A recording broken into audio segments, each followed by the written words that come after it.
아멘. 어제 오늘 계속 어떻게 보면 반복적으로 나오는 내용이라고 말할 수 있습니다. 출애굽기 오늘 13장 11절에서부터 16절인데요. 어제는 우리가 무교절에 대해서 하나님 말씀해 주시고 이 동일한 내용들이 다시 반복되는 내용임을 우리가 알 수 있습니다. 그래서 처음 난 것을 하나님 구별하라. 오늘 주제가 처음 난 것들을 하나님께 드려라 라고 말씀해 주셨는데요.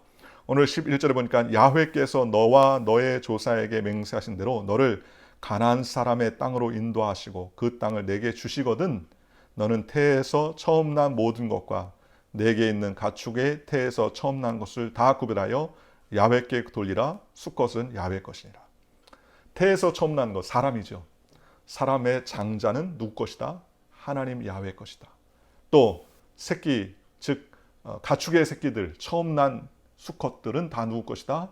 그것도 바로 하나님의 것이다. 그래서 이것을 하나님께 돌려라. 그러면 어떻게 합니까? 장자를 하나님께 바쳐야 되니까는 장자를 하나님께 바쳐서 주의 종 만듭니까? 그 말이 아니고 가축의 태에서 난 것, 사람의 태에서 난 첫 태생들은 다 하나님 것이다. 그러므로 어떻게 하라? 야훼께 돌려라. 그런데 뭐라 합니까? 나귀의 첫 새끼는 다 어린 양으로 대속할 것이요 그렇게 하지 아니하려면 그 목을 꺾을 것이며 내 아들 중 처음 난 모든 자는 대속할지나. 대속하라는 거예요. 대속이 뭡니까? 대신 하나님의 앞에 속하게 하라는 것입니다. 그래서 아들을 낳으면 어떻게 해요? 그 첫 아들은 누구의 것입니까? 하나님 것입니다. 그렇다고 하나님 앞에 드린다고 자녀를 하나님께 바칩니까? 그 말이 아니라 그 아들을 대신해서 뭘 바쳐라? 양을 바치라는 거예요. 대속의 양을 바치라는 거예요. 나귀가 새끼를 낳거든. 나귀는요, 중동에서 얼마나 귀한 일에 많이 쓰임 받습니까? 나귀를 다 바칠 수 있지 않습니까? 바쳐야 됩니까? 원래 바쳐야 되는데 하나님 어떻게 합니까? 나귀 새끼가 태어나거든. 대신 어린 양으로 대신 하나님께 대속하라. 대속하라는 거예요. 왜요? 나귀는 값어치 있는 그러한 짐승이니까 하나님께 배려해 주신 것이죠. 양으로 대신 해라라고 하나님께서 말씀해 주셨습니다.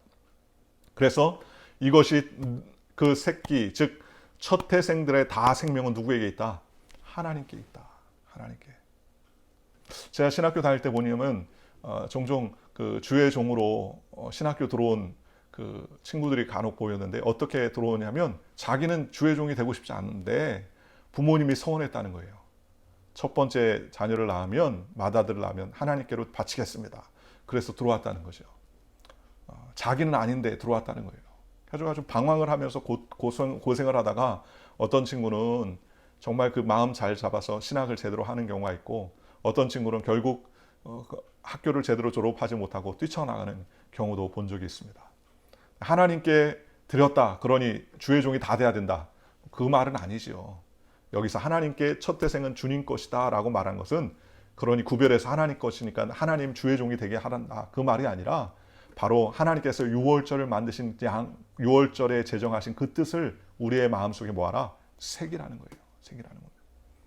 그래서 태어난 자녀나 혹은 짐승 새끼나 뭐 이렇게 뭐 예를 들어 송아지나 뭐 낙이나 낙타나 뭐 이런 것들이 태어났는데 양을 하나님께 드리거든요. 번제로 하나님께 바치거든요. 그러니 자녀들이 묻습니다. 14절에 후일에 내 아들이 내게 묻기를 이것이 어찌 됨이냐 하거든. 무슨 말입니까? 아버지, 왜 새끼가 낳는데 왜 낙이 새끼를 낳는데 양을 또 하나님께 번제로 드리고 또 맏아들이 낳았다고 드리고 왜 그렇게 하시죠? 이렇게 물을 거 아닙니까? 왜 그렇게 하십니까? 라고 묻거든. 너는 그에게 이르기를 야훼께서 그의 손의 권능으로 우리를 애굽에서 종되었던 집에서 인도하여 내실세에, 즉 종 430년 동안 애굽에서의 기억한 것들, 애굽에서의 종살이를 하나님께서 끝내시고 이스라엘 백성들을 거룩하고 적과 꾸르는 가나안 땅으로 인도하여 내실 그 모든 과정을 뭐하라?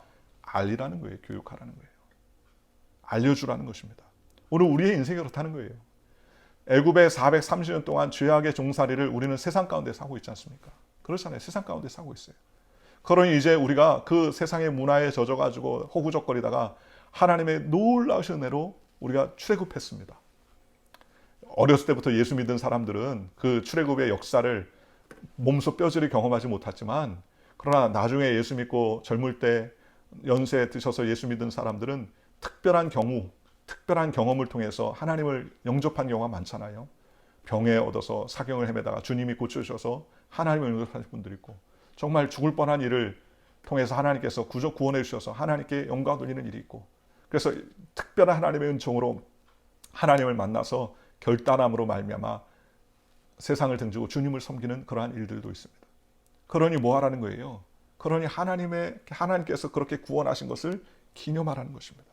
그래서 이제 자녀들이 태어나면, 자녀들이 애굽을 압니까? 모르죠. 가나안에서 태어났으니 이제 애굽은 기억도조차 하지 못할 텐데, 매 해년마다 그렇게 절기를 지키며 처음 난 것들을 하나님께 구별해 하나님께 대속, 즉 양으로 대속을 하라는 거예요.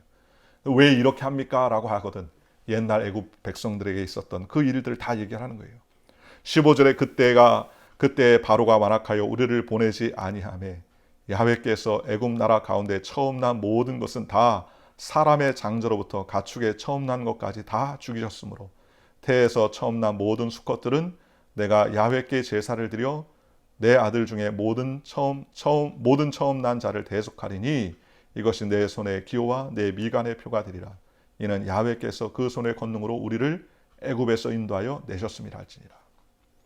하나님께서 첫 번째부터 10가지의 재앙을 내리셨는데 그 10번째 재앙이 장자를 다 죽이고 초태생들을 다 죽이는 일이다. 그 일로 인하여서 이스라엘 백성은 털끝 하나도 하나님께서 건드리지 아니하시고 우리는 다 그 죽음의 고통과 고난에서 건진받아 하나님께서 이렇게 출애굽하도록 도와주셨다. 그러니 처음 난 모든 사람과 짐승들을 하나님께서 이렇게 하나님 것으로 대속하라. 그렇게 명령해 주셔서 우리가 하나님께 대속한다. 그러니 내 인생은 내 것이 아니다. 너의 인생은 네 것이 아니다. 너의 인생은 누구 것이다? 하나님께서 구원해 주셨으니 하나님께 영광 돌리는 삶을 살라. 그것을 뭐 하라는 거예요? 교육하라는 것입니다. 교육하라는 거예요. 어렸을 때부터 이렇게 교육하는 거예요. 어렸을 때부터. 이스라엘 백성은요, 매일 어렸을 때부터 태어날 때부터 태어나서 태어나면 아이들이 몽땅 다 입에다 가져야 되지 않습니까? 그래서 성경책, 율법 말씀이 송이꿀보다 더 달게 하기 위해서 그 부모들이요, 그 성경, 토라, 율법 책에다가 꿀을 이렇게 바른답니다. 달짝지근한 꿀을 발라는 거예요. 그래서 그 율법책을 받아 입에 집어넣으면 달거든요. 그래서 율법책은 달구나. 그렇게 어렸을 때부터 교육시킨다고 그래요. 이게 뭐 이스라엘 백성들이 다 그렇게 하는지 안 하는지는 잘 모르겠지만 어쨌든 그렇게 하는 사람이 있으니까 그런 이야기가 나오는 건 아닙니까? 그러니 그런 교육으로 저는 우리나라 사람 중에 어떤 사람이 성경책에다 꿀 발라가지고 엿이나 조청이나 꿀을 발라가지고 자녀들이 빨게 했다는 얘기를 들어본 적이 없습니다. 그만큼 뭐예요? 하나님 말씀을 마음속에 새기게 하고 하나님 말씀을 마음에 담게 하고 생활 속에 스며들게 하기 위해서 그렇게 하나님 말씀 중심으로 살게 하더라는 겁니다. 물론 이스라엘 백성이 다 그렇지는 않지만 그래도 그렇게 하나님 말씀을 지키려고 하는 유대인들, 그 소수의 사람들, 하나님은 언제든지 다수의 사람과 일하시는 것이 아니라 소수의 리더들을 통해 사랑하시는 거예요. 하나님을 사랑하는 자, 여호수아 갈렙같이 모든 상황이 안 좋아도 하나님이 함께 하시면 그들은 우리의 밥이라고 고백하는 믿음의 사람들로 하나님의 역사를 이루어가는 것 아닙니까? 뭐가 문제예요? 사람이 문제지요. 그죠? 일의 중심엔 언제나 사람이 있습니다. 예수님께서 오셔서 하신 일도 제일 먼저 뭘 선택했습니까? 제자들을 선택했지 않습니까? 능력 있는 제자가 아니라 나와 함께할 제자를 선택하셨다는 거예요. 힘 있는 제자, 빽 있는 제자, 똑똑한 제자, 지혜로운 제자가 아니라 나와 함께 있게 할 제자들을 주님께서 선택해 주셨다는 겁니다. 오늘 저와 여러분들이 하나님의 쓰임받는 믿음의 인생이 되시기를 주님의 이름으로 축원합니다. 우리의 인생에 기념할 말이 어디 있겠습니까? 기념할 날이요. 우리 생일도 기념하고 결혼 기념일도 이런 것도 기념하지만 구원받은 우리 하나님 백성을 하나님으로 우리가 선택받아 하나님의 백성으로 구원받은 그 감격들을 기억하며 주님께서 우리에게 주신 절기들을 잘 하나님을 기쁘시게 하는 믿음의 삶을 사는 저와 여러분들 되시기를 주님의 이름으로 축원하고 이스라엘 백성들이 항상 그의 삶의 첫 시작을 하나님께 올려드리고 하나님께 구별했던 것처럼 오늘 저와 여러분들이 우리의 시간, 우리의 물질, 우리의 건강, 우리의 모든 것 나의 우선순위 어디 있다고요? 하나님께 있어요. 첫 단추를 잘 꿰매야 그 다음 것도 잘 끼워지는 것 아닙니까? 먼저 주님 것을 구별하고 하나님의 것을 구별하고 하나님의 나라를 최우선하고 주님 것을 기쁘시게 하면 하나님께서 그 모든 것을 어떻게 합니까? 더해 주시는 것입니다. 더해 주시는 거예요. 그 더해 줌의 축복이, 더하심의 축복이 오늘 저와 여러분에게 임하시기를 주님의 이름으로 축원합니다. 그래서 믿음의 하루가 되시기를 주님의 이름으로 간절히 축원합니다. 기도하겠습니다. 좋으신 아버지 하나님 감사합니다.